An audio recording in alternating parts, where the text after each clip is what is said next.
Hello everybody, welcome back to our channel. मैं हूं आपकी लर्निंग बडी कशिश कपिश और आज आपका बहुत बहुत स्वागत है डे 2 में किसके PYQ ऑन टीचिंग एप्टीट्यूड। आज हम बहुत ही बढ़िया क्वेश्चन करने वाले हैं।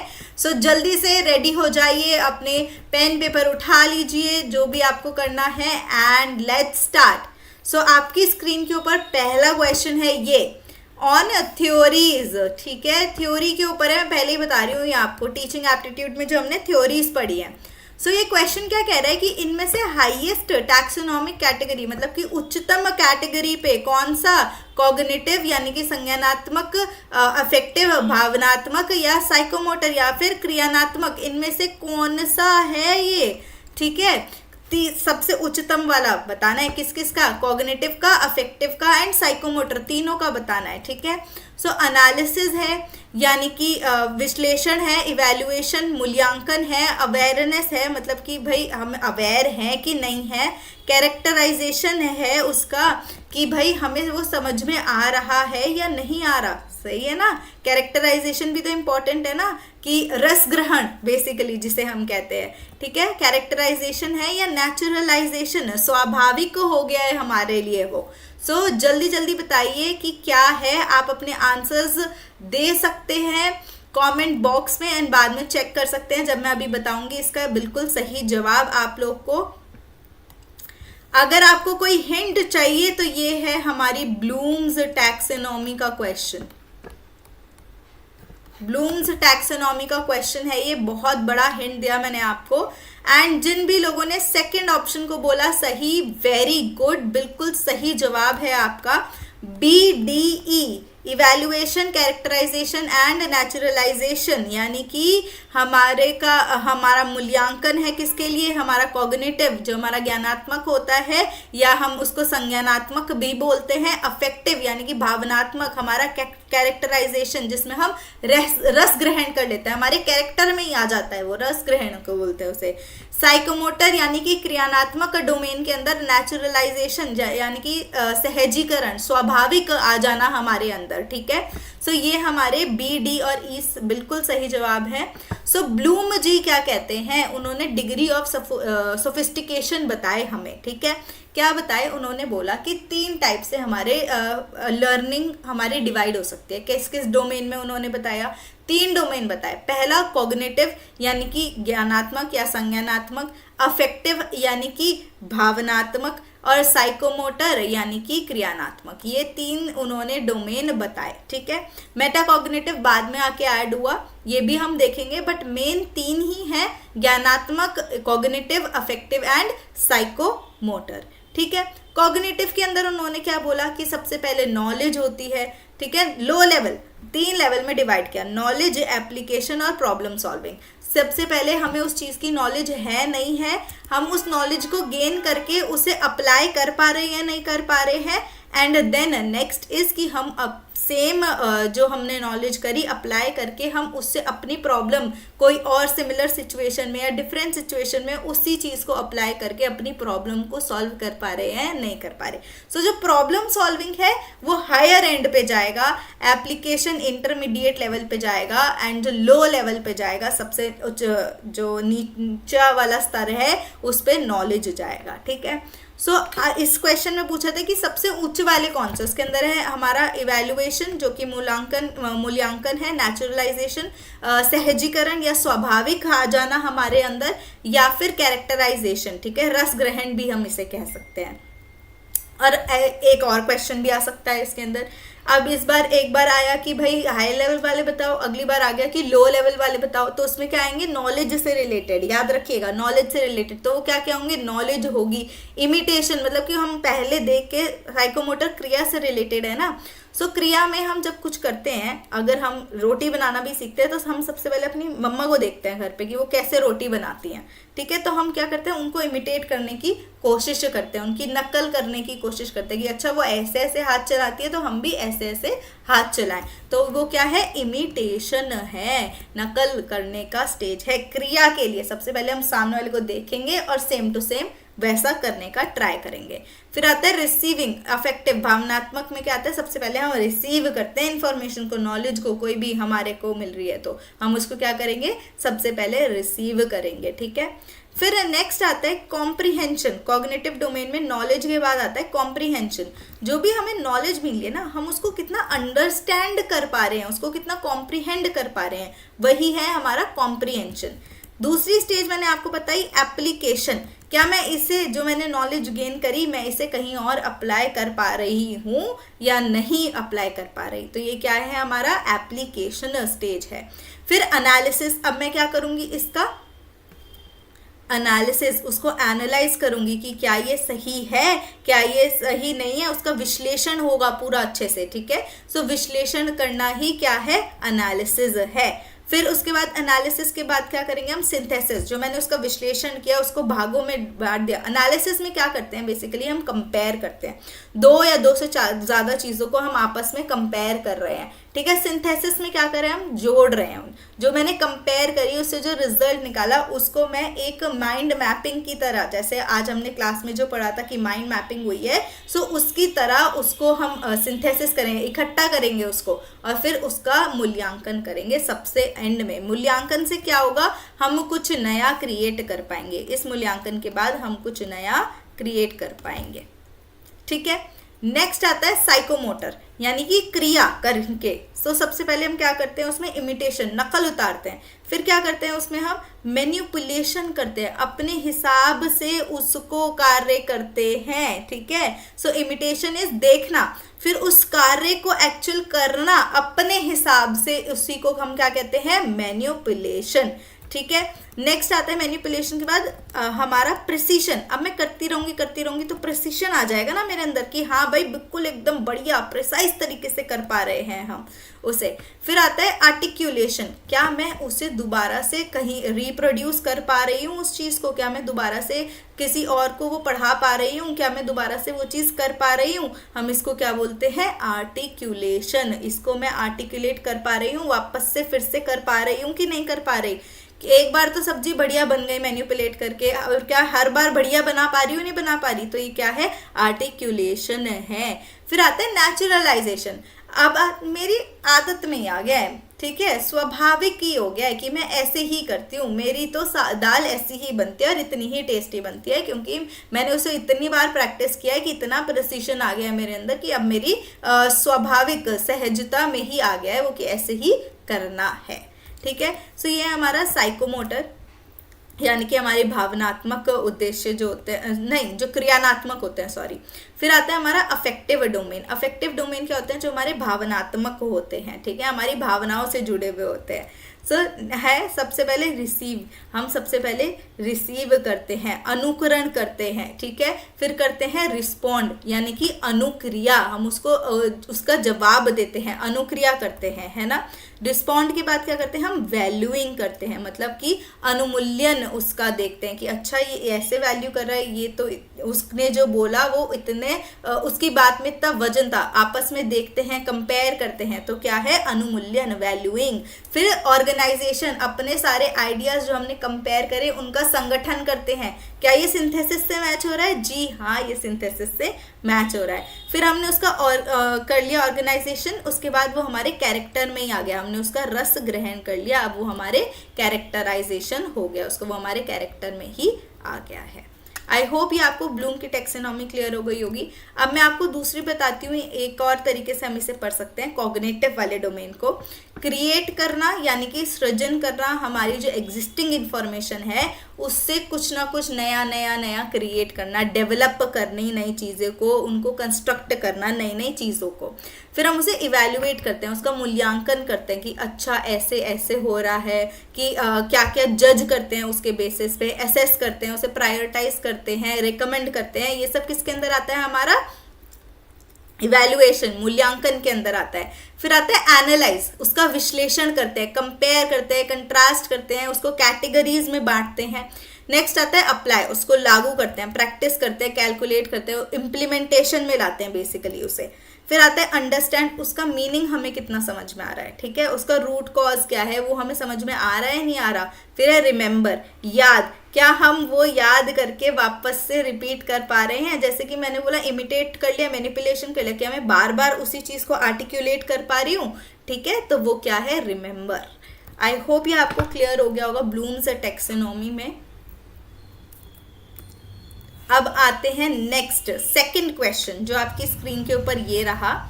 पियाजे की स्टेजेस ऑफ कॉग्निटिव डेवलपमेंट, संज्ञानात्मक विकास के चरण पियाजे जी ने दिए। किसने दिए? हमारे पियाजे जी ने दिए थे। 4 दिए थे, लिखे हैं यहाँ पर चारों। सेंसरी मोटर लिखा है, ठीक है, और pre operational, concrete operational and formal operational, चारों ही यहाँ पर लिखे हैं। देखते हैं कौन कितना कर पाएगा कि कौन सा कितनी एज का है। मैंने आपके लिए ये थोड़ा कर दिया है, इसे मैंने जूम इन कर दिया आपके लिए। पढ़िए जल्दी से और सोचिए कि कौन सा किसे मैच कर सकता है, ठीक है।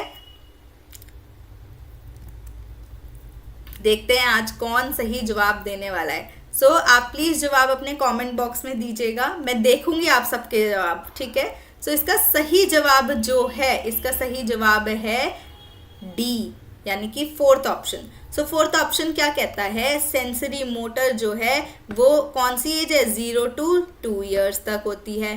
प्री ऑपरेशनल एज जो है वो 7 साल, मतलब 2 से 7 साल तक होती है, ठीक है। कॉन्क्रीट ऑपरेशनल जो है वो 7 से 11 साल तक होती है। अनफॉर्मल ऑपरेशनल जब हम एडोलेसेंस से अडल्टहुड में जाते हैं, ठीक है, मतलब कि किशोरी अवस्था से हम अपना युवावस्था में जाते हैं, ठीक है। सो जेन पियाजे जी ने दी थी स्टेजेस ऑफ कॉग्निटिव डेवलपमेंट, ठीक है, संज्ञानात्मक विकास मतलब कि हमारा। सो वो कौन सी 4 स्टेजेस हैं? सेंसरी मोटर मतलब कि संवेदीगामक अवस्था, फिर आती है प्री ऑपरेशनल पूर्व संक्रियात्मक, ठीक है, फिर आती है कॉन्क्रीट मूत्र संक्रियात्मक, और फिर आती है फॉर्मल ऑपरेशनल यानी कि औपचारिक संक्रियात्मक अवस्था, ठीक है। सो सबसे पहले सेंसरी मोटर, हम छोटे होते हैं 0 to 2 years ओल्ड के होते हैं, ठीक है। 0 to 2 years ओल्ड में क्या होता है कि हम अपने कोऑर्डिनेशन बिठा रहे होते हैं सेंसेस के साथ, ठीक है, हम सीख रहे होते हैं, लैंग्वेज देख रहे होते हैं, अपने एनवायरनमेंट के साथ हम अपने कोऑर्डिनेट कर रहे होते हैं, ठीक है, कि हमारे एनवायरनमेंट को एनालाइज कर रहे होते हैं कि अच्छा टेक्सचर्स देख रहे होते हैं डिफरेंट कि अच्छा इस पेन का टेक्सचर अलग है, राइट, बल्कि इस फोन का टेक्सचर अलग है, ठीक है, अलग सरफेसेस का टेक्सचर अलग अलग है। तो वो क्या है? हमारा सेंसरी मोटर। 0 से 2 साल तक के बच्चे होते हैं। फिर आता है प्री ऑपरेशनल, ठीक है, पूर्व संक्रियात्मक जो हमारी होती है, ठीक है। सो इसके अंदर हम सिंबॉलिक थिंकिंग, ठीक है, हम अपने जो है सेंटेंसेस फॉर्म करना शुरू हो जाते हैं, अपने कॉन्सेप्ट को एक्सप्लेन कर पा रहे हैं, ठीक है, बच्चा बोल रहा है, इमेजिनेशन इंट्यूशन थोड़ी उसकी स्ट्रांग हो जाती है, ठीक है। एब्स्ट्रैक्ट थॉट्स अभी भी उसके लिए थोड़े डिफिकल्ट होते हैं, बट कॉन्वर्जेशन डेवलप हो जाती है। एब्स्ट्रैक्ट मतलब कि वो बड़े तौर पे नहीं सोच पाता किसी भी चीज़ को, ठीक है। फिर आता है कॉन्क्रीट ऑपरेशनल यानी कि मूत्र संक्रियात्मक जो होता है हमारा, उसके अंदर क्या होता है 7 से 11 साल तक के बच्चों के लिए होता है ये। अब ये क्या है? कॉन्क्रीट सॉल्यूशन, जैसे कि अब हम मैथ्स भी सीख रहे हैं, वो इंडिपेंडेंट आइडियाज भी सीख रहा है कि अच्छा ये स्काई है तो ये ब्लू क्यों है, उसके थॉट्स बड़े हो रहे हैं, कॉन्सेप्ट को समझ रहा है, स्पेस को समझ रहा है कि ये स्टार्स होते हैं, ये अच्छे क्यों होते हैं, ये सब चीज़ों को समझ रहा है, इंडिपेंडेंट कॉन्सेप्ट्स को समझने की क्षमता रखता है, ठीक है। फिर आता है 11 से ऊपर, वो हमारे होते हैं फॉर्मल ऑपरेशनल, ठीक है। इसके अंदर क्या होता है कि हमारी हाइपोथेटिकल थिंकिंग हो जाती है, हम सोचने लगते हैं, लॉजिक तर्क वितर्क करने लगते हैं 11 साल के बाद, स्ट्रैटेजी आ जाती है, प्लानिंग आ जाती है, ठीक है। फिर आता है कॉन्सेप्ट। एक कॉन्सेप्ट में अगर हमने एक कॉन्टेक्स्ट में एक कॉन्सेप्ट पढ़ा तो हम उसको दूसरे कॉन्टेक्स्ट में भी अप्लाई कर सकते हैं, किसमें? फॉर्मल ऑपरेशनल में, ठीक है। आई होप आपको जेन पियाजे जी की stages of cognitive development clear हो गई होंगी। इसमें कोई किसी को डाउट होगा तो प्लीज़ विकास के जो हमारे संज्ञानात्मक विकास के चरण है, अगर आपको नहीं समझ में आया तो प्लीज़ कमेंट बॉक्स में बताइएगा। मैं नेक्स्ट वीडियो में इसके ऊपर और क्वेश्चन लाऊंगी और हम इसके ऊपर और थोड़ा डिस्कस करेंगे, ठीक है। आते हैं नेक्स्ट क्वेश्चन पे। अरे वाह, वेरी गुड, ये तो मैंने अभी बताई है। पियाजे जी की थ्योरी पे एक और क्वेश्चन आ गया। Very good. मतलब पियाजे जी की थ्योरी क्या है, इंपॉर्टेंट है, क्वेश्चन नहीं क्वेश्चंस आएंगे, इसे इंपॉर्टेंट लिख लो अपनी नोटबुक्स में, जहाँ पे भी आप अपने नोट्स बना रहे हैं इसे इंपॉर्टेंट लिख लीजिए प्लीज। सो अब देखते हैं क्वेश्चन क्या कहता है। क्वेश्चन कह रहा है कि पियाजे की स्टेजेस के अकॉर्डिंग, पियाजे stages of cognitive development, child learns a language and begins to use symbols to represent objects during the pre-operational stage। pre-operational stage जो है उसकी पूर्व जो स्टेज है उसके अंदर पूर्व संचालन स्टेज जो है उसका, उसके अंदर वो वस्तुओं को देखता है, सिंबल को देखता है, लैंग्वेज लर्न करने का ट्राई करता है। तो वो क्या प्री ऑपरेशनल है, पूर्व संचालन स्टेज है, या फिर ये फर्स्ट स्टेटमेंट है। सेकंड स्टेटमेंट क्या कहता है कि पियाजे जी की थ्योरी क्या कहती है कि चाइल्ड ना रिफ्लेक्सेस के थ्रू लर्न करता है, मूवमेंट एक्शंस के थ्रू, ठीक है, इंद्रियों के थ्रू और अपने एनवायरनमेंट के थ्रू लर्न करता है। तो वो कौन सा है, फॉर्मल ऑपरेशनल। ठीक है, सोच के बोलना, सोच के बोलना क्या आंसर होगा इसका, बिल्कुल एकदम अभी पढ़ाया है ये मैंने सब कुछ, each and every line was there, same to same line भी थी। देखते हैं कौन इसका जवाब सही दे पाता है।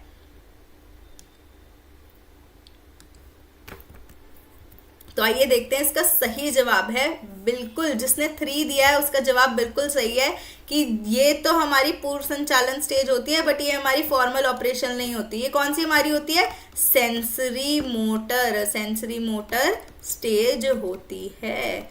ठीक है, आई होप ये आपको क्लियर हो गया होगा। यहाँ पे हमने देखा था ना कि कौन सी है, संवेदीगामक अवस्था है ये सेंसरी मोटर, जब जो चाइल्ड है वो अपने एनवायरनमेंट से इंटरैक्ट करना शुरू हो जाता है, 0 से 2 साल तक के बच्चे। ठीक है, अब देखते हैं नेक्स्ट कि भाई जो हमारा ब्रेन है वो हमारे अडोलेसेंस, जो हमारी किशोरी अवस्था है, बचपन सबके थ्रू डेवलप करता है।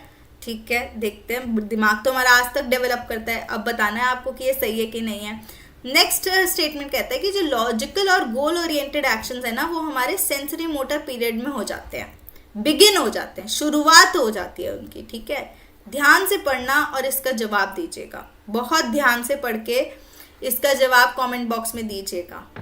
सो जिसने भी इसका आंसर 1 दिया है वो एकदम सही है। जो हमारा सेंसरी मोटर एज होता है, जो सबसे पहला 0 to 2 years, उसमें हम अपने गोल डायरेक्टेड एक्शंस को बिगिन कर देते हैं, लक्ष्य निर्धारित जो होते हैं बेसिकली। ठीक है, तो मैं सेंसरी मोटर एज स्टेज आपको थोड़ा और बता देती हूँ। ठीक है, संवेदी, बेसिकली संवेदी प्रेरक स्टेज हो गई ये। सो रिफ्लेक्स एक्ट्स होते हैं हमारे, एकदम से क्या हुआ कि मुझे नहीं पता कैसा है, तो मैंने एकदम से गर्म पे, ये क्या हुआ, हमारा रिफ्लेक्स एक्ट हो गया। ठीक है, गर्म पे हाथ लगाते ही मेरा क्या आया, रिफ्लेक्स आया, परिवर्तित आया हमारा। ठीक है, फिर आता है प्राइमरी सर्कुलर रिएक्शंस होते हैं। ठीक है, कि भाई कुछ भी कर दो बच्चा खुश हो जाता है, थोड़ा बहुत पीकाबू कर दो उसे लगता है है ही नहीं यहाँ पे कोई, है ना। So what is it, primary circular reactions होते हैं। फिर सेकेंडरी रिएक्शंस के अंदर होता है कि भाई जो बेबी है उसकी डेवलपमेंट कंटिन्यू होती है, भाई अपना बड़ा होता है बच्चा इसके अंदर। ठीक है, और मोस्ट इंपॉर्टेंट स्टेज है ये चाइल्ड ग्रोथ की, कौन सी, sensory motor, very most important stage है, इसको लिख लेना कहीं, ये चाइल्ड ग्रोथ की मोस्ट इंपॉर्टेंट स्टेज है। ठीक है, इसके अंदर क्या होता है कि भाई गोल्स को परस्यू करता है, छोटे छोटे गोल्स को, छोटे छोटे माइलस्टोन्स होते हैं, जैसे कि पॉटी ट्रेनिंग हो गया, 6 months पे उसने अपना फर्स्ट फूड आइटम लिया। सो ये क्या है, छोटे छोटे गोल ओरिएंटेड स्टेजेस हैं। ठीक है, अपने सराउंडिंग्स को समझ रहा होता है, छोटे छोटे माइलस्टोन्स है, चलना एक माइलस्टोन है 0 to 2 years में। ठीक है, सो एंड सिंबॉलिक थॉट होते हैं। ठीक है, विजुअलाइज करते हैं, देख तो सकते नहीं है तो विजुअलाइज करते हैं ऑब्जेक्ट्स को। सो ये क्या है, हमारा सेंसरी मोटर स्टेज था। ठीक है, संवेदी प्रेरक चरण। तो अब देखते हैं नेक्स्ट क्वेश्चन। अरे वाह, आज तो भाई पियाजे जी की थ्योरी बिल्कुल रॉकिंग हो रखी है, बार बार उसी पे क्वेश्चन आ रहे हैं। देखते हैं नेक्स्ट क्वेश्चन क्या कहता है पियाजे जी की थ्योरी का, कि अकॉर्डिंग टू पियाजे the ability to solve conversation problems, जो कॉन्वर्जेशन की प्रॉब्लम सॉल्व करने का वो किस पे डिपेंड करता है, 3 बेसिक कॉन्सेप्ट को, आइडेंटिटी, कॉम्पनसेशन एंड रिवर्सिबिलिटी। और जो स्टेज ऑफ क्लासिफिकेशन है वो किसी चीज पे डिपेंड नहीं करता, मतलब does not depend on students ability to focus on a single object in a set of group, and the group of object. तो ये क्या कह रहा है, जो स्टेज ऑफ क्लासिफिकेशन है वो कहता है कि सिंगल ऑब्जेक्ट पे नहीं, ग्रुप ऑफ ऑब्जेक्ट्स पे उसका फोकस होता है। ठीक है, देखते हैं कि आपको इसका आंसर बता पाते हैं या नहीं बता पाते। आंसर का वेट हो रहा है। जो हिंदी वाले स्टूडेंट्स हैं उनके लिए मैंने नीचे भी दिया है, अगर आपको क्लियर नहीं हो रहा तो मैं अपने आप को थोड़ा हिला के देखती हूँ। यस, देखिए देखिए देखिए, क्या आप इसका जवाब दे पा रहे हैं? कमेंट बॉक्स में मैं जवाब देखूंगी आप सबके कि आप सब कितने अच्छे जवाब दे रहे हैं। ठीक है, और कुछ भी डाउट है किसी भी आपको थ्योरी में जो आज हम कर रहे हैं, किसी भी थ्योरी में कितना थोड़ा सा भी अगर आपको डाउट आता है तो प्लीज़ कमेंट बॉक्स में अपनी क्यूरीज, जो भी आपकी क्वेरीज हैं उसको पोस्ट करिएगा, ताकि मैं आपके जो भी आपको प्रॉब्लम आ रही है, इशू आ रहा है, उसको सॉल्व कर पाऊँ।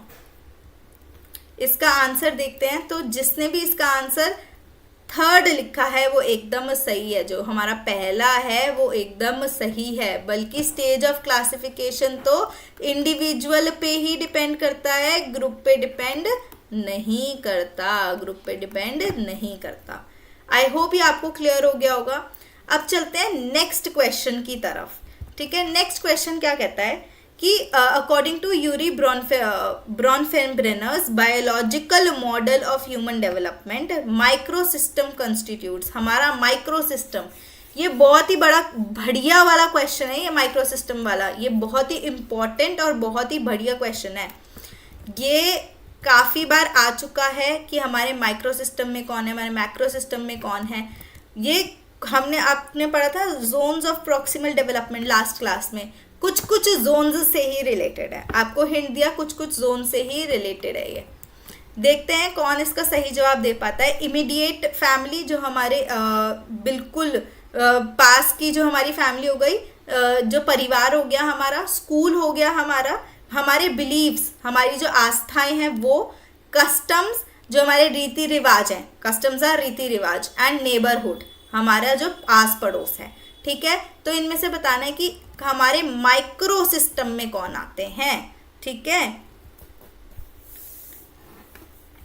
देखते हैं क्या किसने सही जवाब दिया है। तो जिसने भी थर्ड जवाब दिया है ABE, हमारी फैमिली, हमारा स्कूल और हमारा नेबरहुड हमारे माइक्रो सिस्टम में आता है। ठीक है, देखते हैं क्या कहता है ये हमारा। आई होप ये आपको दिख रहा होगा। तो हमारे ब्रॉनफेनब्रेनर जी ने दिए थे, इकोलॉजिकल सिस्टम थ्योरी दी थी इन्होंने। सो इसके अंदर इन्होंने क्या बोला था कि जो चाइल्ड का डेवलपमेंट है ना वो बहुत कॉम्प्लेक्स है। ठीक है, और ना बहुत सारे रिलेशनशिप्स पे जिससे वो इंटरैक्ट करता है। हम ऑब्वियसली, अब मैं जिस टाइप के लोगों से इंटरैक्ट करती हूँ, मेरा जो मेरी मानसिकता है वो उसी टाइप की डेवलप होगी, राइट। सो सिमिलरली एक छोटे बच्चे का भी वैसा ही है। तो वो ना उसके जो अफेक्ट होते हैं ना, जो उसके रिलेशनशिप होते हैं वो कई मल्टीपल लेवल पे अफेक्ट होते हैं। उसके सराउंडिंग्स कैसे हैं, इमीडिएट फैमिली, स्कूल, ये कल्चर कैसा है, क्या लॉज चल रहे हैं, उस पर भी डिपेंड करता है। ठीक है, सो हमारे जो छात्र हैं उनके डेवलपमेंट के लिए हमें क्या देखना है, हमें सिर्फ उनके इमीडिएट इन्वायरमेंट में नहीं देखना कि उसके माता पिता कैसे हैं, बट उसके लार्जर इन्वायरमेंट के साथ कैसा इंटरैक्शन है वो भी हमें ही देखना है। कि लार्जर इन्वायरमेंट मतलब कि इन्वायरमेंट एज अ होल के साथ उसका कैसा इंटरैक्शन है। ठीक है, तो उन्होंने कहा कि हमारा जो ये पर्सन का इन्वायरमेंट है ना, किसी भी एक पर्सन का जो उसका इन्वायरमेंट है, ठीक है, तो वो कितने उसमें हो सकता है। इन्वायरमेंट मतलब जो उसका पर्यावरण है वो 5 भागों में डिफरेंट सिस्टम में डिवाइड हो सकता है। ठीक है, micro system, meso system, exo system, macro system and chrono system. ठीक है, ये 5 टाइप के हैं। अगर आप देखेंगे यहाँ पर हमारे 5 टाइप के कौन कौन से, माइक्रो सिस्टम, उसके बाद आता है हमारा मेसो सिस्टम, फिर आता है हमारा एक्सो सिस्टम, फिर आता है हमारा मैक्रो सिस्टम एंड फिर आता है हमारा क्रोनो सिस्टम। ठीक है, क्रोनो सिस्टम। तो अब एक एक करके देखते हैं। आप देख रहे हो ये बच्चा है, ठीक है, ये बच्चा है। तो माइक्रो सिस्टम में कौन आ गया, एकदम बिल्कुल क्लोज वाले लोग। ठीक है, कौन कौन आ गया माइक्रो सिस्टम में, उसके पेरेंट्स आएंगे, फैमिली आएगी, हाँ जी आएगी। ठीक है, डे केयर फैसिलिटी आएगी ना, रोज जाता है अगर तो डे केयर फैसिलिटी भी आएगी, स्कूल आएगा, उसके पीयर आएंगे, कॉलेज जो उसके, सॉरी कॉलेज बोल रही हूँ, जो उसके स्टूडेंट्स के स्कूल वाले हैं या जो भी हैं, तो वो भी आएंगे उसके अंदर, ठीक है। तो ये माइक्रो सिस्टम है, हमारी फैमिली हो गई, हमारे पीयर हो गए, हमारे स्कूल हो गई, हमारी डे केयर फैसिलिटी हो गई, हमारा नेबरहुड, मैं खेलने जाती हूँ बच्चों के साथ, पड़ोस के बच्चों के साथ, तो वो क्या हो गया, हमारा नेबरहुड, ठीक है। तो ये हमारा क्या डेवलप करते हैं, हमारा माइक्रो सिस्टम डेवलप करते हैं। अगर मैं इनसे और थोड़ा खुल जाऊं तो आएगा हमारा मेसो सिस्टम। क्या आएगा, मेसो सिस्टम। और थोड़ा बाहर जाऊं, मतलब दूर बाहर के दोस्त रिश्तेदार ये हमारे मेसो सिस्टम में आ गए। और थोड़ा बाहर जाऊं तो हमारा आता है एक्सो सिस्टम। एक्सो सिस्टम के अंदर क्या होता है, गवर्नमेंट आ गई, मीडिया आ गई, ठीक है, हमारे पेरेंट्स की इकोनॉमिक कंडीशन क्या है, पैसा, ठीक है, वो आ गया। हमारी गवर्नमेंट की कौन कौन सी एजेंसीज है, उनका क्या क्या चल रहा है, वो आ गया। स्कूल का बोर्ड हो गया। तो ये सब क्या है, हमारे एक्सो सिस्टम, एक्सटेंडेड फैमिली जो हो गई, ठीक है। फिर आता है हमारा मैक्रो सिस्टम। इसके अंदर आता है हमारे एटीट्यूड एंड आइडियोलॉजीज आते हैं, हमारे कल्चर के। फिर आता है बेसिकली क्रोनो सिस्टम। इसके अंदर है ना हमारा भाई भारी मात्रा में बिल्कुल चेंज और बिल्कुल दूर, जो क्रोनो सिस्टम है बहुत दूर, उनसे हम रेयर सेल्डम ही मिलते हैं, मैं उन्हें जानती भी नहीं, ठीक है। तो वो है हमारे क्रोनो सिस्टम में। दोबारा से एक बार देख लेते हैं कि क्या चीज़ क्या है। जो माइक्रो सिस्टम है उसके अंदर हमारे पेरेंट्स, हमारे माता पिता, हमारे भाई बहन, हमारे टीचर, हमारे स्कूल के आपस के दोस्त, स्कूल के साथी, ये सब आते हैं। मेसो सिस्टम में क्या आता है, मतलब कि जो भी चाइल्ड के पेरेंट्स और टीचर के बीच में क्या इंटरेक्शन हो रही है, कोई थोड़े पीयर और उनके सिबलिंग के बीच में कुछ इंटरेक्शन हो रही है या उनके बीच में कुछ बातचीत हो रही है, तो वो क्या है, हमारा मेसो सिस्टम। फिर आता है हमारा एक्सो सिस्टम। एक्सो सिस्टम में क्या होता है कि भाई हमारे सोशल, इनफॉर्मल और फॉर्मल स्ट्रक्चर्स आते हैं, ठीक है। तो इसके अंदर हम देखते हैं कि उनका क्या इफेक्ट है। जैसे कि मैंने आपको बताया गवर्नमेंट एजेंसीज वगैरह का क्या इफेक्ट है, हमारी फाइनेंशियल कंडीशन है तो उसका क्या इफेक्ट है, ठीक है। फिर आता है मैक्रो सिस्टम, हमारे कल्चरल से जो रिलेटेड होते हैं कि भाई हमारे जो सोशो इकोनॉमिक स्टेटस क्या है, हमारी एथनिसिटी क्या है, हम किस कस्टम है, हमारा क्या कस्टम है, हमारा क्या बिलीफ है, इन सब पे बेस्ड है क्या, मैक्रो सिस्टम। और लास्ट आता है क्रोनो सिस्टम। क्रोनो सिस्टम के अंदर क्या होता है कि एनवायरमेंटल चेंज भाई, जिनका हमारी लाइफ पे कुछ इफेक्ट आ सकता है। लाइक वॉर हो रही है, बहुत इमीडिएट इफेक्ट तो नहीं है, कहीं बाहर वॉर हो रही है, मेरी फैमिली पे क्या इफेक्ट आ रहा है उसका, वो क्या है, हमारा क्रोनो सिस्टम। आई होप आपको क्लियर हो गया होगा। ये हमने पढ़े यूरी ब्रॉनफेनर्स के, हमने क्या पढ़े, biological model of human development की ह्यूमन का क्या क्या डेवलपमेंट है, micro system, meso system, exo system, macro system and chrono system.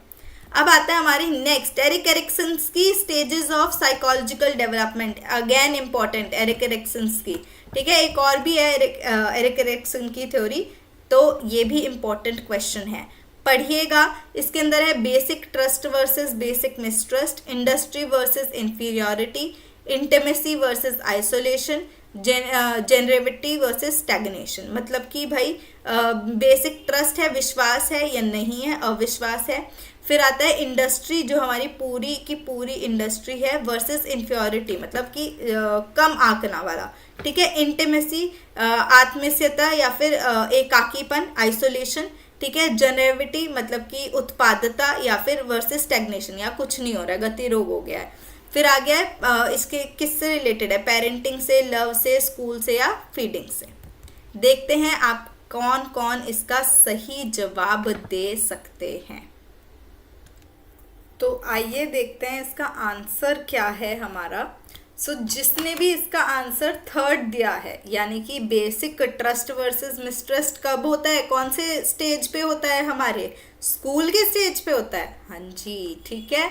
या फिर फीडिंग स्टेज पे होता है, फीडिंग स्टेज पे होता है, ठीक है।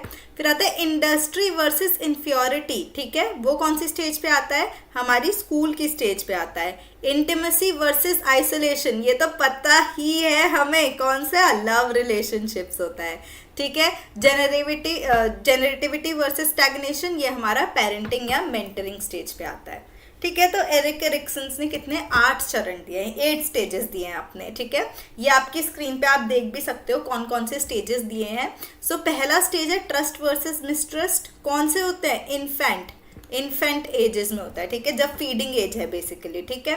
सो मतलब ट्रस्ट बनाना, वो ट्रस्ट बिल्ड कर रहा होता है या एक अविश्वास होता है, ठीक है, कि अच्छा ये ऐसे होता है, नहीं नहीं ये ऐसे नहीं होता, तो उसको कुछ पता नहीं है क्या इस पे विश्वास करे किस चीज पे ना करे, तो क्या है ट्रस्ट बनाना वर्सेस अविश्वास, ठीक है। दूसरा आता है हमारा Antony versus shame and doubt. जब वो 18 मंथ से 3 इयर्स तक का हो जाता है तो वो होता है कि भाई स्वायत्ता बनाना या फिर शर्म और संदेह, मतलब उसे लगने लगता है यार ये ऐसे क्यों कर रहे हो, ये ऐसा क्यों हो रहा है। ये कब होता है टॉडलर एज में, ठीक है। फिर वो प्री उसमें आ जाता है, इनिशिएटिव वर्सेस गिफ्ट आ जाता है, पहल करना और उसको क्या मिलता है उस पहल के लिए, उसको गिफ्ट मिलता है कि अच्छा आपने ये पहल करी, वेरी गुड, तो वो क्या है प्री टॉडलर, ठीक है, प्री स्कूलर सॉरी। फिर आता है इंडस्ट्री वर्सेस इंफियोरिटी, जो हमने पढ़ा वो ग्रेड स्कूलर के अंदर आ जाएगा, कि हमारे अंदर एक इंफियोरिटी कॉम्प्लेक्स भी आना शुरू हो जाता है। कौन से एज में आ जाता है ये, लगभग हमारी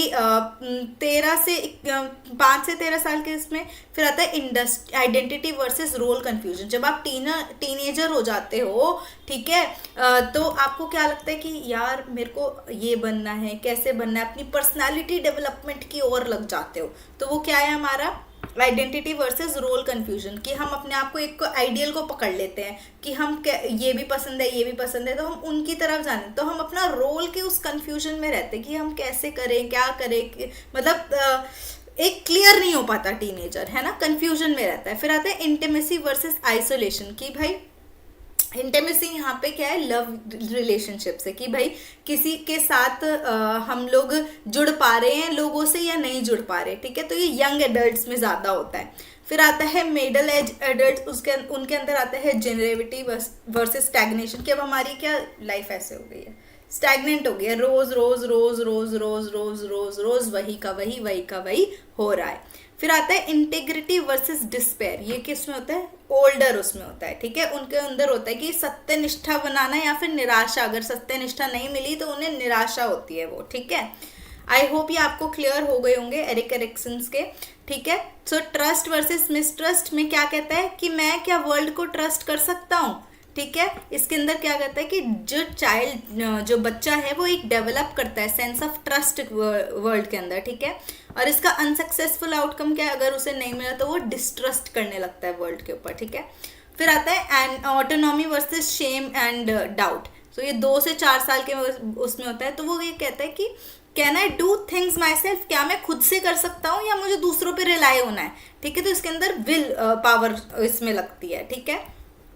तो इसके अंदर ना जो बच्चे होते हैं वो एक सेंस ऑफ इंडिपेंडेंस डेवलप करते हैं एंड पर्सनल कंट्रोल भी करते हैं। सो वो ऐसी अगर नहीं वो खुद से कर पा रहे तो उन्हें लगता है कि यार शेम ऑन मी, वो तो कर रहा है मैं तो नहीं कर पा रहा, तो एक शेम का क्या मैं कर पाऊंगा, एक डाउट शेम ये सब आ रहा है आपके पास, ठीक है।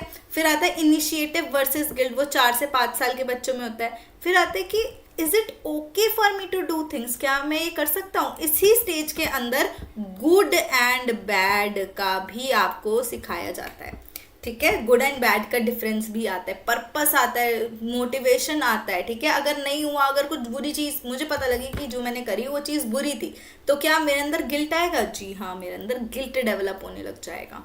फिर आता है 5 से 12 साल के बच्चों में industry versus inferiority, how can I be good, मैं कैसे अच्छा बन सकता हूँ या मैं कैसे अच्छी बन सकती हूँ, ठीक है। सो अगर सक्सेस मिली, मैं चीज़ें खुद से कर पा रही हूँ, फर्स्ट आ रही हूँ क्लास में, ये सब हो रहा है, तो क्या हो रहा है, ये मेरे को फीलिंग्स ऑफ कॉम्पिटेंस आ रही है मेरे अंदर। लेकिन अगर नहीं तो मैं इन्फ्योरिटी फील कर रहा हूँ, दूसरों से नीचा फील कर रहा हूँ, तो वो क्या है हमारा इंडस्ट्री वर्सेस इंफीरियोरिटी। फिर आता है next identity versus role confusion, 12 से 19 साल के बच्चों में होता है कि मैं कौन हूँ, ठीक है। टीनेजर्स मैंने आपको बताया कि डेवलप कर लेते हैं स्ट्रॉन्ग सेंस ऑफ सेल्फ, अगर उनको नहीं समझ में आता ना तो वो बहुत ज़्यादा कंफ्यूज रहते हैं कि मैं क्या करें कैसे करें, तो ये इसका क्या है अनसक्सेसफुल आउटकम है। फिर आता है इंटीमेसी वर्सेस आइसोलेशन, 20 से 40 साल के, can I love and be loved, क्या मैं प्यार कर सकता है और क्या I am capable of love, क्या मुझसे कोई प्यार करेगा, एम आई दैट पर्सन जो मेरे को जिससे लोग जुड़ना चाहें, ठीक है, तो वो इंटीमेसी से रिलेटेड है।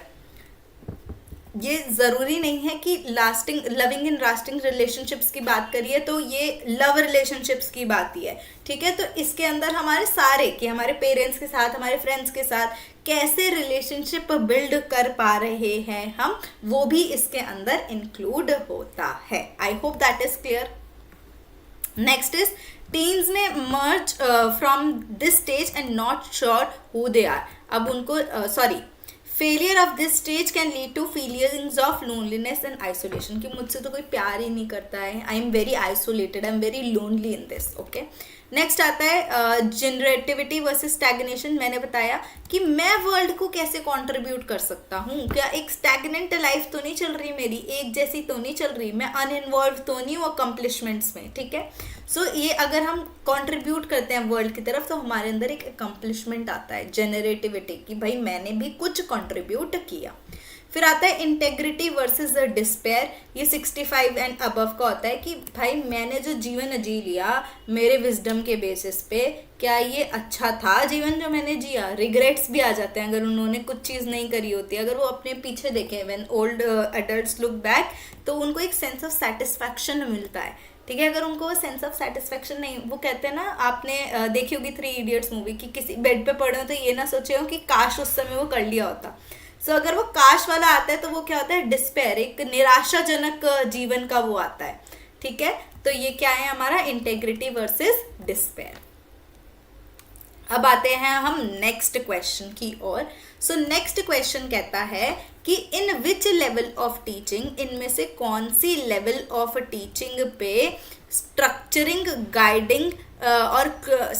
गाइडिंग एंड क्लोजली सुपरवाइजिंग, हम अपने जो स्टूडेंट्स हैं, छात्र हैं, उनके व्यवहार को निकट से पर्यवेक्षण करने की गतिविधियों को प्रबलता होती है, ठीक है। कौन सा मतलब कि संचारना, निर्देशन और जो उनके व्यवहार हैं, स्टूडेंट्स बिहेवियर है, उसको बहुत क्लोजली सुपरवाइज करते हैं हम। तो वो ऑटोनोमस है, रिफ्लेक्टिव है, अंडरस्टैंडिंग है, या मेमोरी लेवल है। स्टेजेस ऑफ वो है ये लर्निंग। सोचिए सोचिए सोचिए सोचिए, देखते हैं, कमेंट बॉक्स में लिखिएगा। अगर आपको कोई भी डाउट आता है, कोई भी आपको थ्योरी समझनी है, तो प्लीज़ कमेंट बॉक्स में आप कमेंट करिएगा, मैं सबके कमेंट्स पढ़ूंगी। एंड अगर कोई कमेंट, एंड नेक्स्ट हम उसमें लेकर आने की कोशिश करेंगे उसी टाइप के क्वेश्चंस जिसमें आपको इशू है। अगर आपको किसी टॉपिक में, पर्टिकुलर टॉपिक में इशू है, तो आप वो भी कॉमेंट सेक्शन में हमें बता सकते हैं, तो मैं नेक्स्ट PYQ में उसी से रिलेटेड हम लेके आएंगे, ताकि हम वो टॉपिक भी डिस्कस कर पाएँ और देख पाएँ कि उस टॉपिक से किस टाइप के क्वेश्चन आते हैं एग्जाम में, ठीक है। जिसने भी मेमोरी लेवल बोला इसका आंसर वो बिल्कुल एकदम सही है। सो शिक्षा के लेवल्स के टीचिंग के 3 होते हैं स्तर। कौन कौन से? स्मृति स्तर, बौद्ध स्तर और चिंतन स्तर। Memory level, understanding level and reflective level. कि भाई स्मृति मेरे दिमाग से कि मुझे कितना याद रहा है, रोट लर्निंग की बात करता है मेमोरी लेवल, ठीक है। अंडरस्टैंडिंग कि मुझे कितना समझ में आ रहा है, बौद्ध स्तर कि भाई मैंने जो पढ़ाया, जो मैंने पढ़ा, जो पढ़ाया जा रहा है वो मुझे कितना समझ आ रहा है। और चिंतन, क्या मैं उस पर क्या रिफ्लेक्ट कर पा रहे हैं, ठीक है। सो मेमोरी लेवल ऑफ टीचिंग के अंदर क्या होता है कि जो फैक्ट्स और इन्फॉर्मेशन है ना, वो बस दिए जाते हैं आपको, ठीक है। ये टीचर सेंटर्ड होता है। आज ही हमने क्लास ली थी एक टीचर सेंट्रिक उसकी, तो आप प्लीज़ देखिएगा कि टीचर सेंटर्ड कौन से होते हैं। सो ये टीचर सेंटर्ड होता है, इसके अंदर ना सिंगल 1 वे कम्युनिकेशन हो रहा होता है, ठीक है। मैंने बताया, आपने कर लिया, ठीक है। स्टूडेंट्स जनरली क्या करते हैं, उन्होंने नोट डाउन कर लिया, और ये किस गोल से पढ़ाया जाता है, ताकि इसमें रिप्रोड्यूस कर पाएँ वो, ठीक है। क्या कर पाएँ, जो मैं पढ़ा रही हूँ उसको याद कर पाएँ। मैंने आपको एक वो लिखवाई, रोट लर्निंग, ठीक है। रट्टा, उसका रट्टा मार पाए एंड उसको रिप्रोड्यूस कर पाए। कब रिप्रोड्यूस कर पाए? एग्जाम्स के टाइम पे उस चीज को रिप्रोड्यूस कर पाए। तो ये किस में आता है? हमारा मेमोरी लेवल ऑफ टीचिंग में आता है, ठीक है। आई होप ये मेमोरी लेवल ऑफ टीचिंग आप लोग को क्लियर हो गया होगा। नेक्स्ट चलते हैं हम, विच of the following represents the learning of a 6 level hierarchy. अभी हमने पढ़ा है ये 6 लेवल हायरार्की। 6 लेवल किसकी टैक्सोनॉमी में है? ब्लूम की, सोलोमन की, ब्रिग्स की या गैगने की? ठीक है। 6 लेवल, 6 स्तर हैं उसके अंदर। सोचिए सोचिए सोचिए। हिंट मैंने आपको दे दिया है एक बहुत बड़ा, भी दोबारा नहीं दूंगी हिंट आपको। वो अगर किसी को हिंट चाहिए तो वो 3-4 सेकंड पीछे करके देख सकता है कि क्या हिंट दिया है मैम ने। प्लीज इसका आंसर दीजिएगा। इसका आंसर है ए। जिसने भी ए दिया है वो एकदम सही है। ब्लूम्स टैक्सोनॉमी इसका बिल्कुल सही जवाब है। 6 हमने देखे थे ना, कौन कौन से? क्रिएट करना, यानी कि सृजन, जो एग्जिस्टिंग इंफॉर्मेशन है उसी से क्रिएट करेंगे कुछ नया, उसका मूल्यांकन करेंगे, उसका विश्लेषण करेंगे, उसको अप्लाई करेंगे, उसको समझेंगे एंड देन उसको याद करेंगे। मैंने अभी इसी क्लास में पहले बहुत डिटेल में समझाया, इसको बहुत अच्छे से करके जाइएगा। हमारी जो ये आज मैंने ली है ना ब्लूम की, पियाजे की, ये बहुत इंपॉर्टेंट थ्योरीज में आती है हमारी। इससे क्वेश्चन बहुत बार आ जाता है, ठीक है। तो इसको हमने बहुत अच्छे से पढ़ के जाने की, ये क्या कहती हैं, कौन से स्तर हैं, कितने स्तर हैं, ठीक है। ये हमें बहुत अच्छे से पढ़नी है। ब्लूम की, पियाजे जी की, और भी हम थ्योरीज लेके आएंगे नेक्स्ट उसमें। फिर मैं उसके बेसिस पे आपको बताती रहूंगी कि ठीक है हमारे PYQs में एक्चुअली आ रहा है और कैसे आ रहा है। आपको ये भी पता लगेगा कि आपको सॉल्व कैसे करने हैं ये, ठीक है। नेक्स्ट है आपके स्क्रीन के ऊपर क्वेश्चन कि जो field of study in which of the theory and practice of self determined learning, खुद से सेल्फ डिटर्मिनिंग, खुद से केंद्रित, निर्धारित, that focuses on the importance of knowing how to learn. किस पे फोकस करता है? कि कैसे लर्न करना है, ठीक है। आज मैंने इससे रिलेटेड एक जो ली थी क्लास, फुल क्लास, जिसने मेरी फुल क्लास देखी हो तो उसके अंदर मैंने आज उन्हें नई चीज पढ़ाई थी, वो थी ह्यूरिस्टिक लर्निंग। क्या पढ़ाई थी? एक नई चीज, ह्यूरिस्टिक लर्निंग। अब देखते हैं, पहले इसका बताइए जवाब। आपको बहुत ही इंपॉर्टेंट क्वेश्चन है ये भी जो एपिस्टेमोलॉजी, एंड्रोलॉजी, पेडागॉजी और जो हमारी ह्यूटागॉजी है, ये भी इंपॉर्टेंट है। पेडागॉजी तो स्पेशली इंपॉर्टेंट है, इससे आते हैं क्वेश्चन, ठीक है। अब देखते हैं आप में से कौन इसका सही जवाब दे पाता है। जिसने भी ह्यूरिस्टिक से हिंट लेके ह्यूटागॉजी करा है वो बिल्कुल सही थे। बेसिकली ह्यूटागॉजी के अंदर ना सेल्फ डिटर्मिन्ड लर्निंग होती है, और ह्यूरिस्टिक लर्निंग मेथड में भी यही होता है कि ना टीचर का कोई रोल नहीं होता, नो रोल ऑफ टीचर होता है उसके अंदर। मैं आपको बता ही देती हूँ इधर भी, ठीक है। इसमें टीचर का कोई रोल नहीं होता। इसके अंदर क्या करते हैं, स्टूडेंट को एक प्रॉब्लम के साथ प्रेजेंट करती है टीचर। एक प्रॉब्लम है, वो टीचर देगी स्टूडेंट को, एंड स्टूडेंट खुद ट्रायल एंड एरर से, स्टूडेंट्स खुद किससे? Trial and error, self determined learning बोला ना, ट्रायल एंड एरर से उसका आंसर निकालते हैं जो प्रॉब्लम टीचर ने प्रेजेंट करी है। किसमें? ह्यूरिस्टिक टीचिंग में। ह्यूटागॉजी भी सेम ही है, सेल्फ डिटर्मिन्ड है, trial and error, self adjusting है, बार बार एडजस्ट करते रहते हैं हम उस बेसिस के ऊपर। फिर आता है हमारा सबसे पहला है पेडागॉजी। पेडागॉजी कौन सा होता है? देखो ये लेवल्स है। पहले पेडागॉजी है सबसे टीचर ओरिएंटेड, ठीक है। जो टीचर बताएगा, लेक्चर मेथड हो गया जैसे हमारा, टीचर ने आया, उसने बताया। ये क्या है? रिसेप्टिव मोड है। जो स्टूडेंट्स है वो बैठा है, जो टीचर बता रहा है वो उसे रिसीव कर रहा है, दैट्स इट। वो क्या है? हमारा पेडागॉजी, ठीक है। Next is andragogy. ये भी सेल्फ डायरेक्टेड होता है और ऑब्जेक्टिव बेस्ड होता है, एक ऑब्जेक्टिव होता है। लेकिन मैम आप कह रहे हो ये भी सेल्फ डायरेक्टेड है और ह्यूटागॉजी भी सेल्फ डिटर्मिन्ड है, तो इसमें डिफरेंस क्या है? जो एंड्रागॉजी है, andragogy is nothing but adult learning. याद रखना इसे, ठीक है। ये कीवर्ड्स हैं जो मैं आपके लिए लिखती हूँ यहाँ पर, इसको याद रखिएगा कि क्या किस कीवर्ड से भी याद रखना है, क्योंकि कई बार वो कीवर्ड से भी पूछ लेता है, ठीक है। Andrology is adult learning. तो इसके अंदर क्या होता है कि ना इंस्ट्रक्टर होता है, एक इंस्ट्रक्टर हो गया, टीचर हो गया, वो गाइड करता है कि अच्छा आप इस प्रॉब्लम को ऐसे सॉल्व कर सकते हो। पूरी प्रॉब्लम सॉल्व करके नहीं बताता। पेडागॉजी में तो टीचर लेड है, वो पूरा बता ही रहा है कि ये प्रॉब्लम है, इसका सोल्यूशन ये है। एंड्रोलॉजी में वो गाइड करता है कि ये प्रॉब्लम है और इसको ऐसे रिजॉल्व किया जा सकता है, ठीक है। नेक्स्ट आ गया ह्यूटागॉजी। मैंने आपको बताया उसके अंदर सेल्फ डिटर्मिन्ड होता है, खुद ट्रायल एंड एरर से सेल्फ एडजस्ट कर करके लर्नर सीखता है, ठीक है। जो पेडागॉजी में डिपेंडेंस होता है, लर्नर ना डिपेंड होता है किसके ऊपर? टीचर के ऊपर डिपेंड करता है, ठीक है। और इसके अंदर एंड्रागॉजी में एडल्ट लर्निंग हो गया बेसिकली। देखो पेडागॉजी हो गई चिल्ड्रन लर्निंग, एंड्रागॉजी हो गई एडल्ट लर्निंग, ह्यूटागॉजी हो गई सेल्फ डायरेक्टेड, खुद से सीखने की।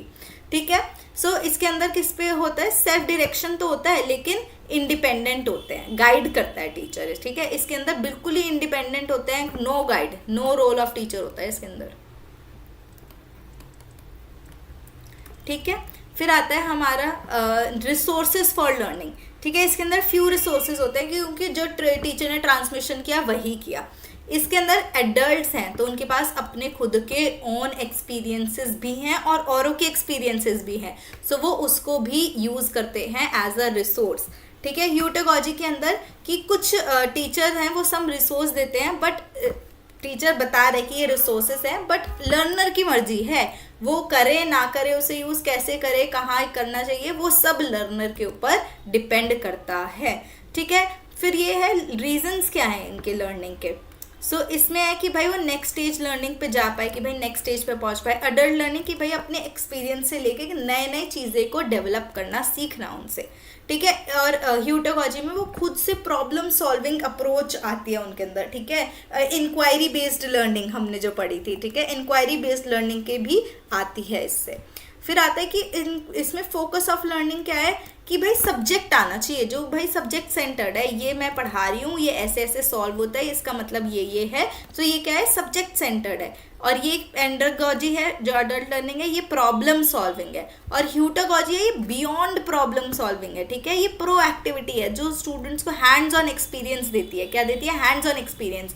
तो क्या वो डिफरेंट सिचुएशन में दोबारा से अगर उनके ऊपर कोई ऐसी सिचुएशन आई तो उस चीज़ को अप्लाई कर पाएंगे, यस, उसके चांसेस ह्यूटागॉजी में ज़्यादा है, क्योंकि उन्होंने पहले ट्रायल एरर से किया, तो उन्हें पता है कि ये चीज़ नहीं अप्लाई होगी, ये चीज़ कर पाएंगे, ये चीज़ अप्लाई नहीं होगी। सो आई होप आपको पेडागॉजी यानी कि शिक्षा शास्त्र, एंड्रागॉजी अडल्ट लर्निंग या फिर एंड ह्यूटागॉजी आपको क्लियर हो गया होगा। लास्ट क्वेश्चन आज के लिए आपकी स्क्रीन के ऊपर ये रहा, LMS लर्निंग मैनेजमेंट सिस्टम। ठीक है, ये ICT इन उस पे है, ये आपकी यूनिट 3 का पार्ट है। ICT इन टीचिंग आता है ना and learning. So LMS learning management system provides a virtual environment for teachers and students. LMS can be used for blended learning as well as online learning. ये कौन सी statement सही है इनमें से कि ब्लेंडेड लर्निंग और ऑनलाइन लर्निंग दोनों के लिए सही है, और एक ये वर्चुअल एनवायरनमेंट देता है। सो जिसने भी इसका आंसर फर्स्ट दिया है 1, वो एकदम सही है, इसका फर्स्ट आंसर एकदम करेक्ट है। सो LMS क्या होता है, बेसिकली एक लर्निंग मैनेजमेंट सिस्टम, एक सॉफ्टवेयर जैसा होता है। आपको अगली बार मैं दिखाऊंगी भी कैसा होता है। तो उसके अंदर क्या होता है, सारे मटेरियल, क्विज, अगर आपने कभी देखा हो, और यहाँ पे भी होता है। तो क्या होता है कि क्विजेज हैं, कोर्सेज हैं, क्लासेस भी उसी पे हो रही है, अटेंडेंस भी उसी पे लग रही है, सारे मटेरियल भी उसी पे हैं। तो सब क्या है, सब एक चीज़ एक तरफ है। लर्नर भी आ सकता है वहाँ पे रिसोर्सेज के लिए, टीचर भी आ सकता है वहाँ पे रिसोर्सेज के लिए। तो एक वर्चुअल एनवायरनमेंट क्रिएट कर रहे हैं वो। ठीक है। सो आई होप आपको क्लियर हो गया होगा। Thank you all for watching this video. अगर आपको अच्छी लगी और आपको चाहिए कि ऐसी वीडियोस और आती रहें तो लाइक करिएगा, शेयर करिएगा। कुछ भी डाउट है या अगर आपको अच्छा लगा है तो प्लीज़ कमेंट करिएगा। एंड आप कोई भी वीडियो मिस ना करें इंपॉर्टेंट PYQs की, तो इसलिए सब्सक्राइब भी करिएगा। Thank you so much.